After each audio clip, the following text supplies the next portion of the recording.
Hey guys, welcome to another video. This time we're watching my RTA climb on this special league, every match that I played this week. And well, that's my climb from 0 up to Conqueror 1. So for the first match, as you can see guys, I'm pre-banning Leo every single match, so that I don't have to care about him. So in the middle of these runs, I will end up switching the wheel rooms out of my basket and giving her a faster set. However, it's not really convenient either way. I think Bastard's base speed is really low, and once you show that you're picking Bastard, the opponent can easily outspeed you with two strong picks, such as Samath and maybe Water Ryu, with two units that have speed lead. And well, if they have their fast runes, and then maybe they can pick a shear, something with a higher base speed, and then ban your faster booster so they can actually outspeed you. So, and of course, if you show a Bastet, they can also go for that Fire Ryu, you know, the Fire Striker, and stuff like that, so they can actually counter you. And there are a ton of people that have Kinky as well, so you know, it's really hard to play this kind of Cleave. However, I will keep trying, and you know guys, my goal here is to actually get to Guardian 1. So yeah, I will have to play more this next week, and I hope this weekend I can play as well. So I will try to move up the ranks and see if I can finally get a red star on my profile. However, I don't think that I will be able to achieve that with this kind of Cleave, as I also thought beforehand. So yeah, I'm first picking Cardinal on my first few matches, but then I moved on to picking Okeanos first. However guys, as you will see on many of my matches, Okeanos' nerf was huge for his stun. Guys, he fails the stuns a lot.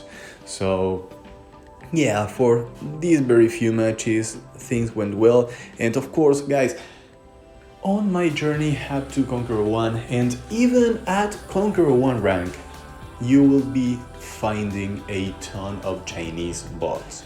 So you will be fighting against the arena defenses, for instance.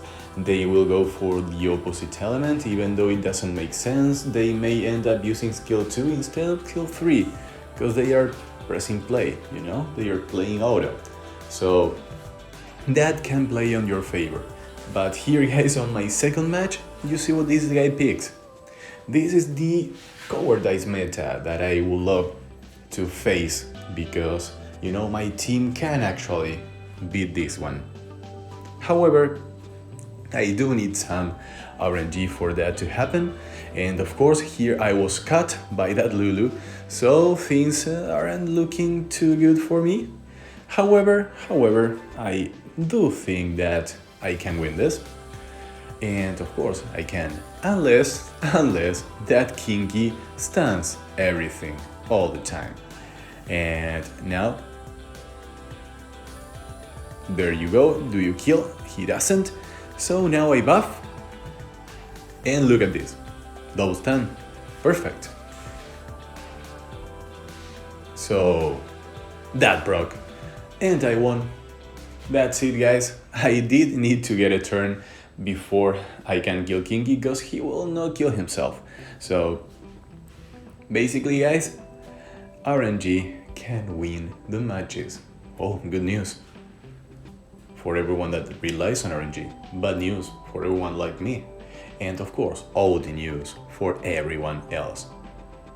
So here we go. You see, we get turn 1, we actually strip things with a shear, and we deal some AoE nice damage. Now what we wanted here was to prevent the occult girl from actually taking a turn. However, we did not manage to do that because, you know, that bastard buffed. But our tableau is amazing, and he actually stunned everything up.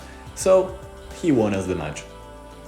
So guys, it's really hard to draft Cleaves nowadays, as I was telling you. However, this time I decided to go for a sort of different comp. I was trying to do the Tableau Jamire Cleave, but with Molong and Icarus instead. And that can work. That can really work. That's really nice. So here I made a huge mistake. I think I should have banned that Triana here. Because, you know, by not banning the Triana, I was actually forcing myself to do this on turn 1, actually. So, I was forced to kill the Triana, and then I'm facing units that are actual threats, and of course, once you are facing RNG, the opponent may get the right procs, and of course, you may not get the right ones either. So, here we go, waking up the Sierra with the proc, perfect, then getting another proc and getting the invincibility, so, you know, and there's another proc. So, oh yeah, what can you do, guys? Sometimes you have to leave and try again. A first pick of that Rika is not very standard, you know? You won't be facing many of those. However, I wanted to keep going with Molong and Icarus, and here this guy left the full combination open. But guys, here first I have to tell you the runes will be shown at the end of the video. So guys, here as you can see, my Icarus moved before my Molong, and that's not what's supposed to happen. Guys, I had to move around the runes so that I can make my Molong move before Icarus. And why is that? Well, that's because Molong will take out 70% of the HP of the opponent, and then Icarus can use her third skill and actually get an additional turn from the skill description, you know? Once she kills, she gets a turn. Therefore, she will be able to use her second skill and heal up the Molong as well, so that we can repeat the process the next turn. Because, you know, if you went for a high HP unit, then your Molong's HP will be really low, and maybe he can't take out over even 50% of the enemy's HP. So, you know guys, you want your Molong to move before your Icarus. Now, we were repeating the draft here, and I don't think this was a very fine choice. However, what can you do?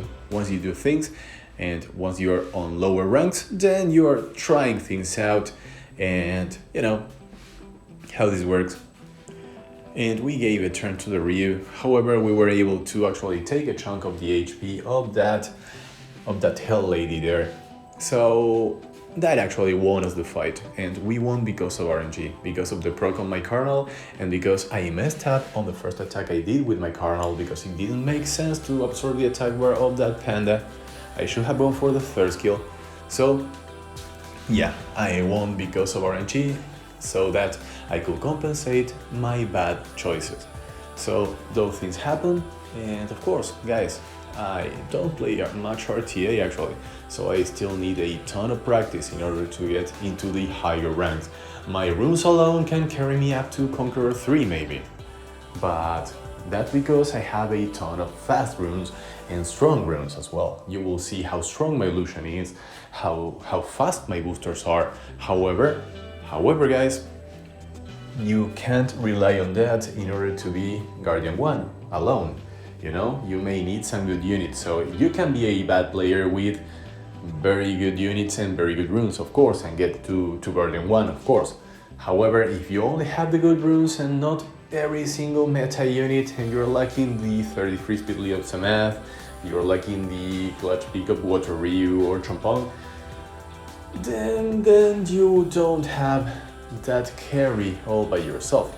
You will still need to play good. So, as they say, get good and play.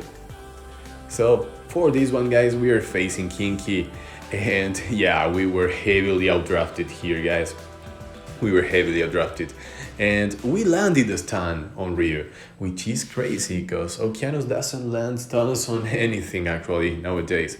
So that was really lucky from us. And yeah, of course, now Okeanos lands again on Ryu, but doesn't land it on the Kinky. So yeah, and of course didn't land it on the Lulu as well. So yeah, once Lulu buffed, we were lost. we were relying on stuns that will never happen and should never happen since we did not have the elemental advantage, so we were glancing, and of course, you know, the less attacks that land, the less chances you have to stun with Okeanos. But here guys, we were able to use our beautiful Bastet, and yeah, that guy was autoing us, guys. That's the only reason we won. That's the only reason we won. He was on auto. So we have to think better. We have to think better, and I think this one was the match that convinced me of, since I'm pre-banning Leo, removing the wheel rooms from my Bastet, since they are not needed anymore.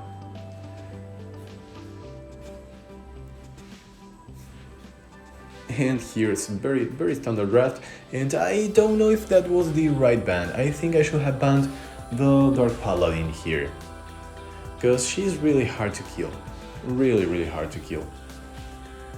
However, I was relying on actually killing the Ariel as well, so I don't know if that was actually a bad ban or not, but we were able to defense break her. So now we have to take advantage of the defense break from our beautiful Bastet.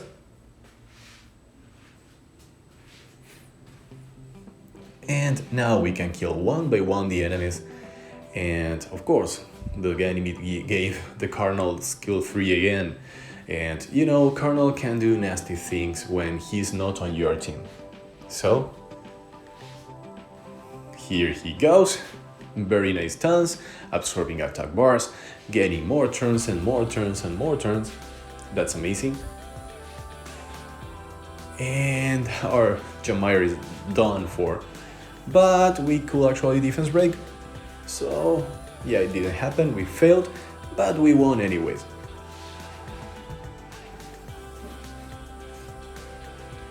Now as you can see, we keep on picking Okeanos as the first pick, and this guy has a math and a shear. However, here I decided to go for a speed fight, relying on the speed of my tableau instead of actually, you know, trying to outdraft the opponent. This is what I told you before, guys. Your runes can carry you up to maybe higher ranks, like C3 or so. But guys, at this time I think my tableau was plus 215 or plus 216 speed. Right now he's only plus 214. So he's not that fast, and maybe if I had this very same match right now, I wouldn't be able to outspeed. So I need to keep thinking better, to pick better, to actually choose better here. Now for this one, well, what can you do, guys? Now my Bastet was outspeeding my tableau, which means that I already switched the runes here. And that's great, because you know, when the opponents don't have the wheel runes on, then you can actually do that AoE attack from your Bastet and do nasty things. And of course, that was one of the fights that I love to have. So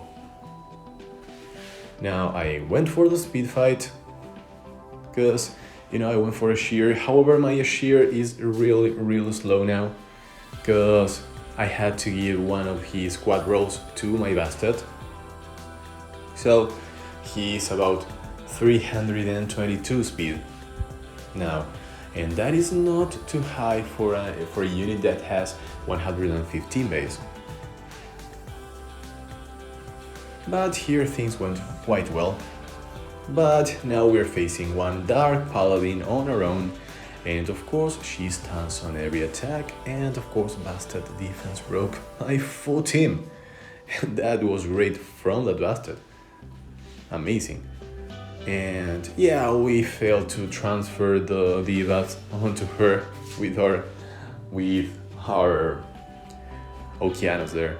So we rely on stunning, killing that Bastet, and we have to land a defense break on that Dark Paladin or we will be doomed. And for that we rely on Tableau, and he did. That was a ton of RNG, guys, because if Tableau didn't land the defense break, I would have lost it. So I saved my extra turn, you know, for this, and you know, RNG won me the fight. Now that's a weird choice, and we are forced to actually ban the super fast booster, and I am expecting him not to be on a swift set with his striker. So now we reset the striker, which was perfect, and that's a math. Look at that Samath. That's strong, guys. He almost killed my full team with one comeback of Samath. So yeah, luckily we landed a few crits on Birdie Hall, and he didn't proc the revenge, so you know, he could have healed up, but he did not, so we lived happily ever after.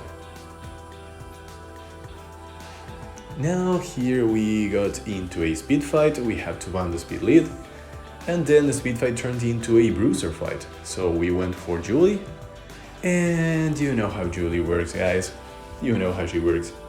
She deals more damage when the enemies are on wheel, so yeah, this was one of the fights that I love. Fast, clean, and above all, easy. Now this guy turned a bastard into a Birdie High and Lulu. Birdie High and Lulu. What was that? And I think my sheer pick was really bad here. Was really bad. But if I land the stance with Okeanos, things should be super easy. Where are the stuns? And there's the revenge from Bird. Where are the stuns? Okay. Guys, we lost. We lost to missing the stuns. I want to think that Birdie Hall is on full resistance. So that's what I will think. If you play the replay on slow motion of this fight, you will see that I actually procced the stun with Okeanos twice, and the Birdie Hall resisted twice. So yeah, and of course, guys, look at the counters, because I'm convinced that the revenge rules work on every single hit. Because you know, sometimes the counter appears between the resistances and sometimes appears at the first attack. So yeah, I don't know how that works, but it gives me the chills every time I have to face a Birdie Hall and the Birdie Hall doesn't get stunned, because there's a ton of chances that he will actually kill me. Actually revenge me and make his full team kill me, you know? And now for this one, I think this was the last fight of the video. I'm facing Birdie Hall again. I don't know why, but I am. And we have a sheer, and here, guys, I thought that my sheer could actually outspeed even without the speed lead, which was a very big mistake, because I forgot that I took away the quad roll from him. So he's not fast. He's not fast enough. However, that guy was autoing, so I was lucky enough for his Chiwu to derp. So, you know, we could win this because he was autoing us. If he wasn't, I would have lost this. So I had to learn how to draft against this kind of thing, and I had to learn not to allow the enemy to actually beat my draft with his last two picks, you know? But yeah, what can you do? What's done is done, and we won this one. So guys, now I will show you the runes. Remember, if you enjoyed this, please leave a thumbs up, leave a comment, subscribe, and if you have anything to let me know about the comp and you have advice for me, I'm really happy to read it. So guys, thank you again, and I will see you in the next one. Bye bye.